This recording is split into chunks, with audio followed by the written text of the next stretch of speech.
We're drawing directly from details in excerpts of a BBC News report transcript. The focus is a recent mass shooting at a secondary school in Graz, Austria.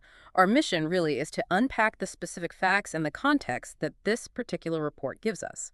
And, right away, the source emphasizes the sheer gravity. Austria has declared 3 days of national mourning. Yeah, it's incredibly somber. And what's striking, looking at the report, is a timeline of that initial response. Yeah.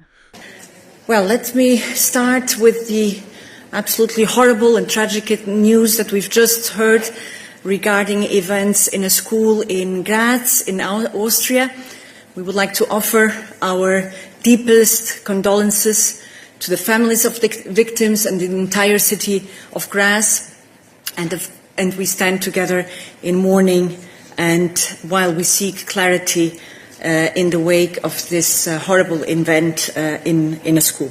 The BBC Peace Notes police were alerted, 10:00 local time. This was at the school in Graz, Austria's second largest city. And a key detail that the source really highlights is the speed of that police reaction. How fast are we talking? Well, they were there very quickly. Secured the area within just 17 minutes, according to the report. 17 minutes. Wow. Okay, so the report seems to frame that as remarkably rapid, given, what was happening. But even that quick action, as the report makes clear, it couldn't prevent the terrible human cost. No, exactly. The source material tells us, quite starkly, that 9 people were killed. 9. And it gives a breakdown. It does. The report specifies 6 females and 3 males. God.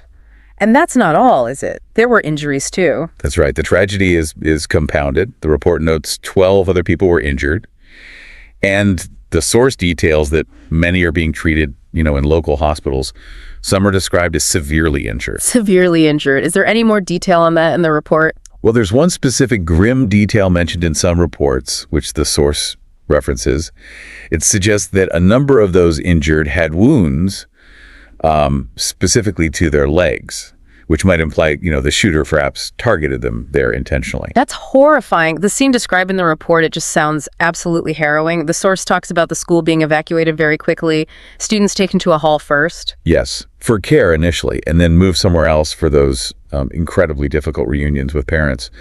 You can only imagine. I mean, the trauma for the parents rushing there, and especially for the students who live through this, inside their own school. The report uses a phrase, doesn't it? Unimaginable loss. It does. And that detail, the evacuation, the emotional toll, as it's presented in the report, it really underscores the violation, of a space that absolutely should be safe. It highlights the chaos, the desperate need for support right after. That's the picture the source paints. Okay, let's turn our focus now to the person the report identifies as the suspect.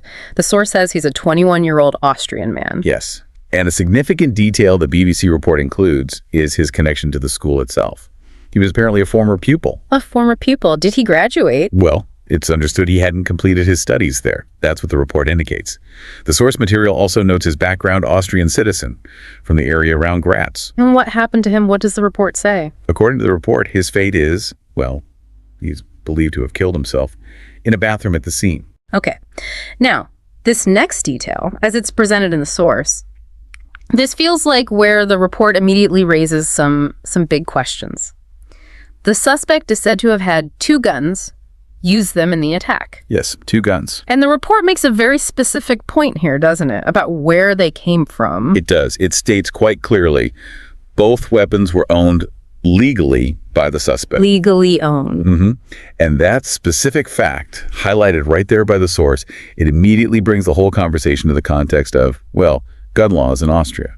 The report describes this event and this is a quote, by far the worst mass shooting in Austria's recent history. Worse than anything before. Have there been other school incidents? There have been, yes. Individual incidents, school shootings since the 1990s, the report notes. Yeah. But the source emphasizes nothing on this kind of scale. Not even close. And the BBC piece, it then gives context for why that legal ownership detail is so significant, right? Yeah. It talks about Austrian gun laws. Exactly. It states that Austria's gun laws are often described as liberal compared to some European countries. Okay. It even mentions a reported high level of gun ownership, something like around 30 there. 30, what does that mean, around 30 there? The source seems to imply that refers to estimates of roughly 30 guns per 100 people.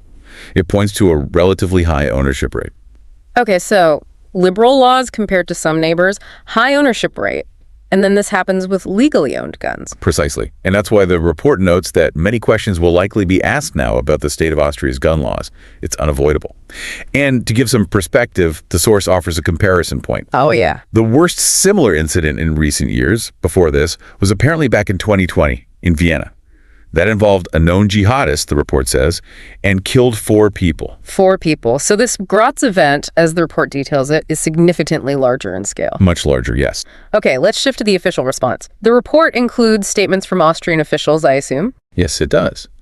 The Austrian chancellor's statement is quoted in the source, offering deepest condolences, to the families, parents, siblings of those killed, the injured, also teachers, friends, staff at the school. The whole community. Of course. Did the chancellor say anything else that the report highlights? Yes, his words, as captured in the report, they contain a particularly profound reflection on what happened. He really emphasizes that a school is meant to be a safe space. Yeah. A place for trust, comfort, future prospects. Yeah. And the report quotes him saying this safe space has been violated, leading to feelings of, powerlessness across the community. He also stated, as the source notes, that in moments like this, society has to show unity. Unity in the face of powerlessness, that's heavy. So, okay, looking at everything this BBC report excerpt has laid out for us, what are the main takeaways it offers? Well, first, the report immediately gives us the grim scale. 9 killed, 12 injured in Graz. That's unavoidable. It quickly covers the suspect former pupil, his fate.